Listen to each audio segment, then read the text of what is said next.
Is Davinci Resolve making your computer run slow or the export just taking forever? Well, in this video, I want to discuss with you about the optimal settings for your computer to help your workflow run absolutely smooth and your export to be streamlined. However, there are differences between a Mac and a PC, especially if you're using Apple Silicon to the x86. These menus will have differences in there, and I'm going to try my best to point out where they might be different so you know where to check your settings in there for something that might be a little different than what you're seeing. I am using Apple Silicon, so that's what's going to be based up front, and then we'll go from there. If we haven't met already, my name is Chad. I make Davinci Resolve tutorials and create systems of process to help speed up your workflow. If you are finding this type of information is helpful to you, remember to give me a thumbs up and subscribe. Now let's jump on in there and see how to do this. Alright, so let's get started here on the edit page. First thing we're going to do is go to the very bottom right and click on the little cog right down here.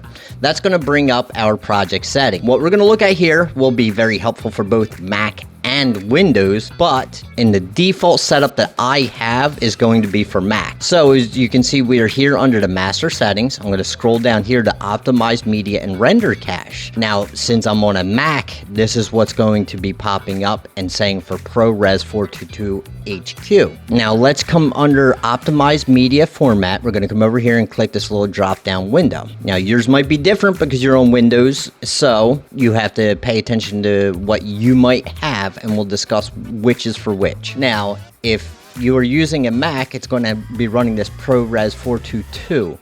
What we can do is for Mac, come down to here where there's LT. So if we select that and we do a render cache format at LT, and I'm going to do my proxy media as that as well.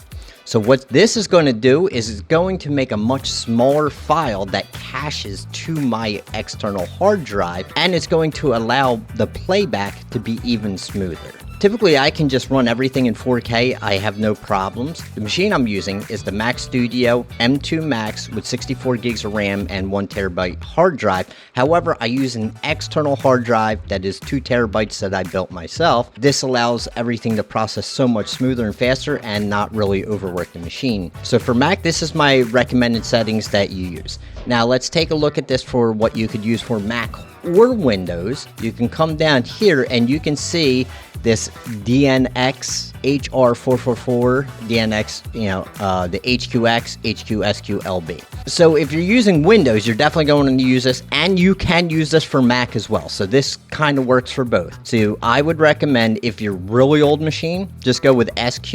If it's a really pretty good machine, but you're just lagging, maybe you want to do the HQ. So you can try one of those two. You do the same thing for here and also get your proxy media format there. And I almost forgot to tell you to do this. Extremely important. If you're uploading to YouTube, you're going to come here to this Fairlight tab here, and you must make sure that you put your target loudness at -14 LUFS.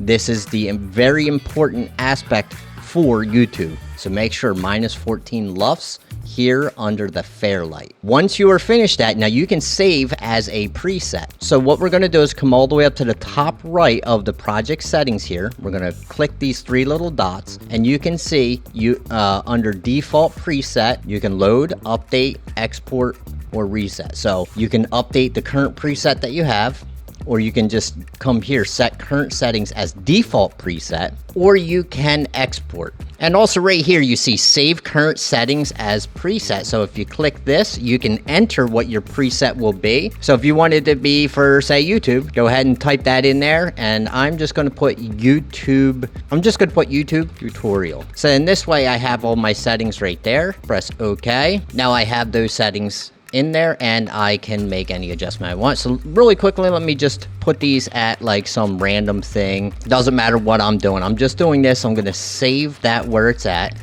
and then I'm going to come back into here. I'm going to click, and I'm going to go to that YouTube tutorial and load that preset.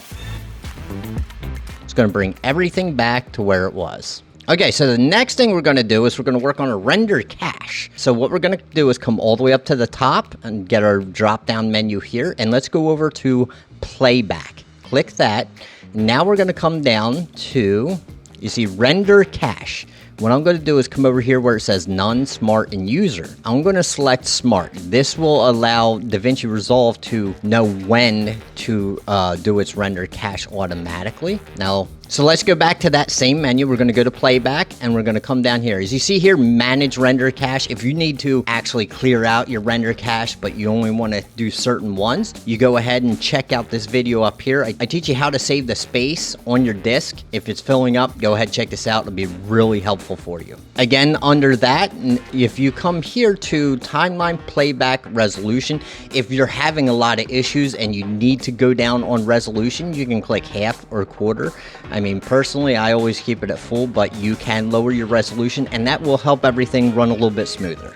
Next thing, let me just grab a piece of footage, just throw in there. Okay, so I just threw a piece of footage in here. I'm not actually going to do anything with it. I just want to set up for the delivery page so you can see. So here you can see the red line. What that is where it's going to render the cache. As once you stop, if you have it set on smart, it's going to render this and create those smaller files for you, and everything will play back much smoother once that goes through. So next thing we're going to do is we're going to go to the delivery page, and I just want to show you some things there. So under here, you can see I actually created my own preset, which I can click that and it'll pop up everything that I want. But what I'm just going to do is show you how to create all that yourself. So keep in mind, this part is for Mac, and if you're using a Windows system, it is going to be different.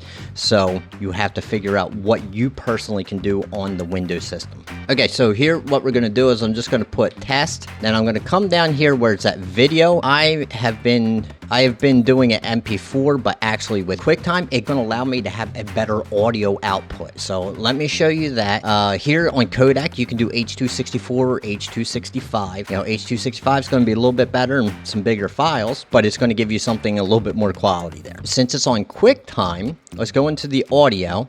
Now keep in mind, if you are on a Windows computer, this is going to be different than Mac when I click on here. Okay, so you're not going to see the same thing.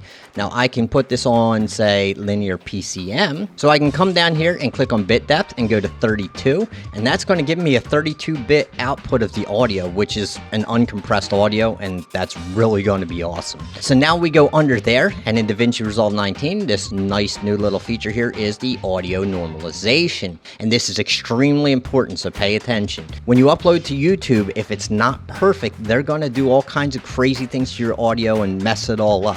So pay attention to this and you'll get perfect audio. Here we see normalize audio. You can click that. And then here, it should probably come up here and say normalize to standard. However, I do not recommend you do normalize to standard here. What you should do, check out this video up here. I teach you how to normalize your audio at perfect levels for YouTube. However, this is a little bit different as I'm going to teach you how to export there, so also pay attention to this. Now here is optimize to standard. This is what you want. So rather than normalizing and compressing everything there, it's actually going to optimize and get the levels even better than what it could just normalizing. Here we have the standard. So as you see, optimize to standard, what we want to do is we want to come to YouTube right here, and that's going to give us -1 dBTF, and it's also going to give us a target loudness of -14 LKS or LUFS. Okay, so once you have that, let's go back to our video and just check everything here. As we're coming down here, one thing I do recommend, if you can do 30 frames per second, that seems to work the best on YouTube. So if you can do that,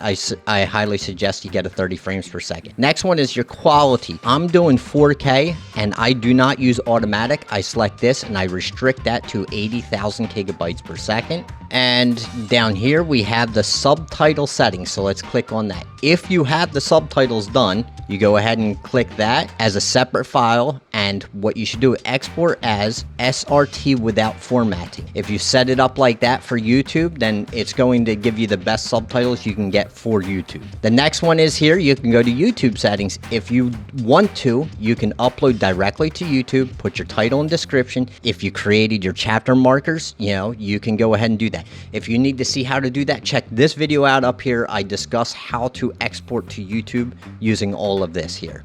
All right, so I'm not going to actually be doing any of that.